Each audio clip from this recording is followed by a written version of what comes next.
Hello and welcome to our Media and Politics final project. The contributing authors for this project are Sydney Abeda, Monica Tinker, Connor Todd, Matthew Triplett, and Christopher Stephen Turner. We're going to start with the background of CBS News. In the beginning, it began as a 15-minute show in 1948 with Douglas Edwards as its broadcaster. The program was then extended to 30 minutes on September 2, 1963, with Walter Cronkite as its broadcaster. Following the assassination of President Kennedy on November 2, 1963, began a 4-day live news coverage. This extended news program was liberating and revolutionized journalism. 1970s through the present. CBS Evening News became the highest-rated show in the 70s, although ratings declined in the 80s and 90s. The anchors during this time were as follows. Cronkite, who retired in 1981. Dan Rather replaced Cronkite from 1981 to 2005 when he was forced to retire following a skeptical story of George W. Bush based on forged documents, which damaged Rather's credibility. Connie Chung was his co-anchor from 1993 to 1995. Bob Schieffer was anchor until 2006. Katie Couric was anchor from 2006 until 2011, and Scott Pelley replaced Couric in 2011 and is still currently the anchor for CBS Evening News. "And that's the way it is," was Walter Cronkite's famous sign-off. Practices and routines.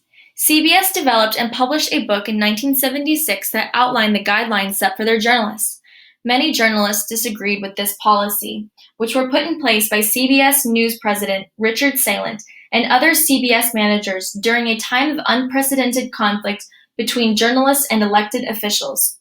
Standards encouraged a disciplined form of public interest journalism and quieted critics in regard to transparency. CBS employed Ed Klauber and Paul White to elevate the company's news standards, and as part of their standards, they often published a copy of the memos distributed to workers and journalists within the company. "The standards are dismaying to those of us trying to produce broadcasts," said Andy Rooney, a former CBS reporter. Continuing on with practices and routines. CBS discouraged analysts and journalists from showing their opinions in broadcasts and written works, with the expectation that it would allow the audience an impartial news piece to which they could form their own opinions. When critics pointed out misleading representational techniques or selective editing, Salant used it as an opportunity to develop more guidelines and generate constructive discussions within the company. One example that developed decades after the establishment of these initial guidelines deals with Dan Rather's report of falsified documents claiming George W. Bush joined the National Guard to avoid going to war in Vietnam. Though such things are not overly common among reputable networks or anchors, there are informal routines put in place to handle such ethical issues. This report eventually ended Dan Rather's career and caused the network to publicly apologize for the ethical violations made on their program. Journalism seems to have a credibility problem. According to some polls, Americans think less of their news media than ever before, in part because of cases like this one, said Elizabeth Hinman on the Dan Rather George Bush case. Influence. CBS Evening News has forever changed news programs as we know them. 30-minute time slots have allowed for more in-depth stories and better coverage.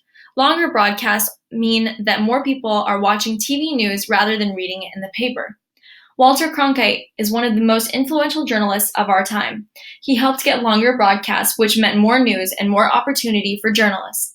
He was a well-respected man and known as the most trusted man in America. Here at Arizona State University, we have a school dedicated to him, known as the Cronkite School of Journalism and Mass Communication, which is currently the #1 journalism school in the country. Controversies. Controversies for CBS Evening News began in the 1970s, well before Walter Cronkite retired, but his name is often spared being mentioned alongside many of the negative stories. Under Cronkite's watch, CBS was accused of financially subsidizing a military operation in order to gain inside access to the stories that would inevitably be created by such an invasion.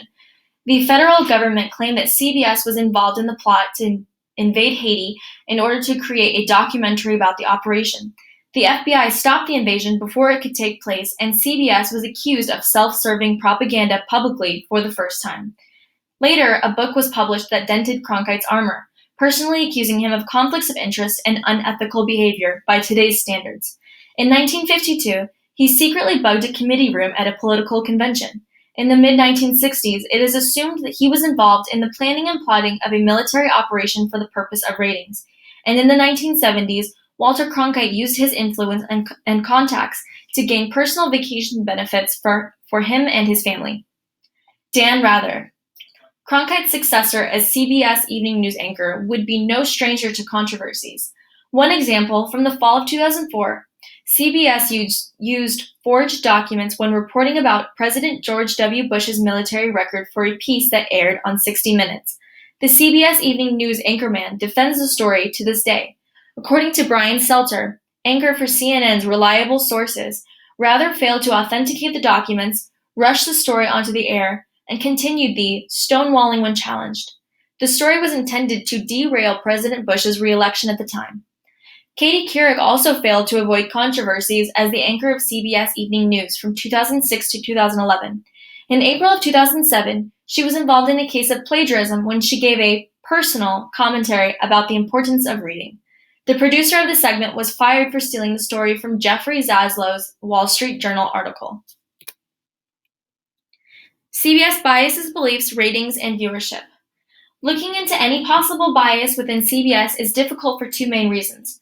First, there is a lack of reputable research into the subject, meaning bias is something that is tough to pinpoint and even tougher to describe. Second, the question itself is politically skewed, making a bulk of the evidence inconsistent. Traditionally, CBS News would fall into the category typically labeled as the liberal media, the other stations being CNN, ABC, and NBC. Looking into why this perception exists, we ran across an analysis written by Business Insider that uses a study conducted by Pew Research Center in an attempt to answer this question. The study looks at the political views of the consumers with respect to each news source. This gives insight into how the news organizations lean with respect to politics. This depends on the assumption that consumers tend to get their news from sources that mirror their political views. CBS had one of the most diverse audiences with a slight majority of the viewers leaning liberal. The average consumer fell nearly in the middle of the political spectrum, with only a slight tendency towards the left. This would suggest that CBS is one of the better news stations in terms of political bias. Continuing on. The second article we found was the Quarterly Journal of Economics, and it seemed to offer up different evidence. The study looked at the amount of time certain policies, groups, and think tanks were mentioned by the media in comparison to the members of Congress. They then generate a figure they call an ADA to represent this bias as either liberal or conservative. In this study, CBS was rated as one of the most liberal-leaning sources, contradicting the information on viewership. And we've got some tables here to show you. This one here shows if the estimated ADA score is above 50, then they are more liberal-leaning. CBS is the third and fourth on the list, and they both fall above 50, signifying that they are more liberal. The next table focused on airtime coverage of presidential State of the Union addresses between 1982 and 2013, comparing the balance, tone, and sourcing between the president's side and opposition.